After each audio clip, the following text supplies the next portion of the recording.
Walter Ruskin from the San Diego Community News Group. I'm here with Carl DeMaio, and he is spearheading pension reform in San Diego. Is that correct, sir? Good morning. Yes, we're out here trying to get pension reform put on the ballot in the June 2012 election so that San Diegans have a chance to vote on real reform to fix the city's financial problems and end the abusive pension payouts that we see happening in city government. You speak about abusive pension payouts. I looked on your website earlier today for your campaign. You mentioned double dipping of pension. So explain to our viewers, what is that? Well, we have actually found many government employees that have received multiple pensions. We went through the city's own pension system. This is just for city employees, and we found several of them receiving 4 retirement allowances for working in the city of San Diego. 4. We see all these abuses, we see all these excesses, and we as taxpayers are paying the price. We're seeing our services cut, our roads are falling apart, our pension payment is skyrocketing, and that's why we're out here trying to get pension reform to fix the financial problems, but also end the abusive payouts that we see. Okay, now let's pretend I'm working, not for the San Diego Community News Group, I'm working for the city now.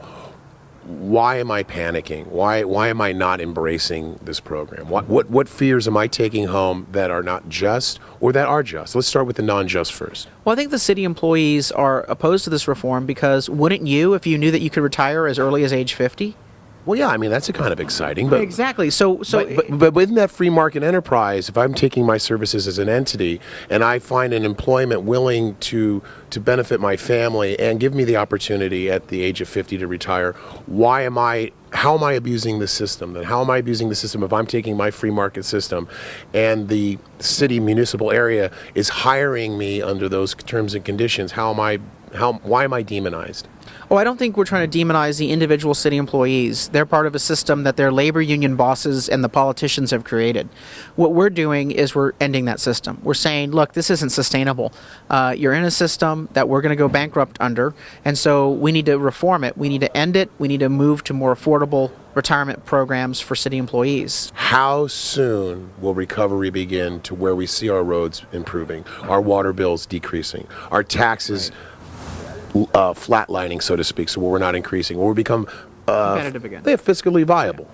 Well, I put out in November of last year a 90-page, step-by-step roadmap to recovery plan. Okay, I want to interrupt because I want people to know where can they find that. They can get this 90-page roadmap to recovery on my website at cleanupcityhall.com, www.cleanupcityhall.com. And this plan shows how we can balance our budget every single year for the next 5 years. It's a 5-year plan. It balances it every year. It shaves $1 billion of expenses off of our budget without cutting services.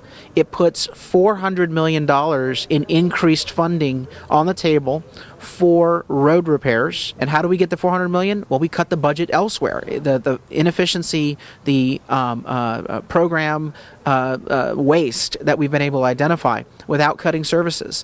What we need to do is rethink how to provide city government services in a more modern, thoughtful, and cost-effective manner. And the roadmap in 90 pages shows you step by step how we're able to do that. So it's a 5-year plan. It's a 5-year plan. So when we elect you, it balances on year one. It balances on year one. So when we elect you to be mayor, because we have to assume that these are the things that are going to happen, at least during this interview. I hope we assume that I'm going to be mayor. Great. Go ahead. You'll be with us for 5 years so we can put our city back together. So like at 3.5 years, you're not going to leave and want to go be governor because you're doing such a great job. In fact, I've already made a very, very clear commitment that I am not interested in any other political office.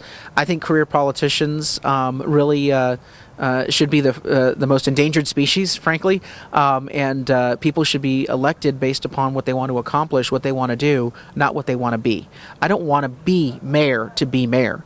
I want to be our mayor so that I can get something done, and that's the roadmap to recovery plan that I authored, fixing the city's financial problems. So I'm happy to turn the city around and go back to business. I'm the only businessman running, and I want to go back into business. Final question. Yeah. As a businessman, only businessman running, and with career politicians, plus or minus their disciplines and what they have,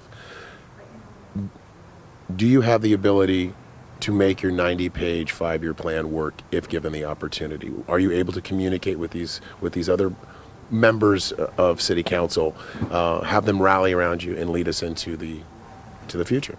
That's, I think, besides being the only businessman and the only one with a plan, I'm also the only one running for mayor with a track record of results on fiscal reform. Dating back to 2003, when I started uncovering the financial problems and offering thoughtful ideas at that point and building a consensus at that point to get things done. What you will find is that in my first 2 years in office, we've produced over $150 million in cost savings to the taxpayers from reforms that I authored and pushed through the city council and got the mayor to sign off on. Now, the pattern has usually been the following. I release an idea to save money. The mayor says no. The council says no. The unions say no. We go and take our case public, and over 3 or 4 months, suddenly those ideas start getting more and more traction and ultimately are implemented. When you look at the record, you'll see that we've been able to get reform through time and time again through public pressure. And finally, when the unions, when the city council say no, they will not reform, that's when we'll do this. We'll take it to the people. We'll let the people decide.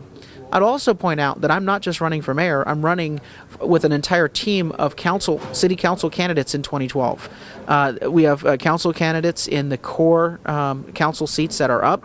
We're hoping to pick up 2 seats. We won already in 2010 a city council seat, District 6, with Lori Zaff being elected, someone who worked very hard, and I supported her very strongly from the very beginning. So I'm building a council majority to work with me to get things done.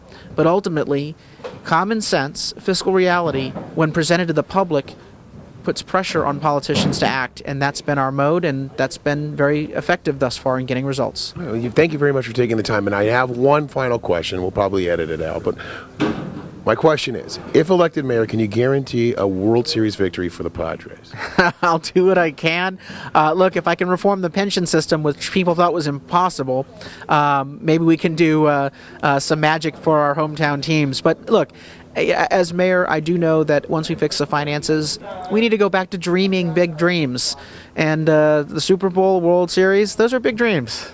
All right, so dream big or go home. This is Walter Ruskin with the San Diego Community News Group. In their own words, thank you for watching.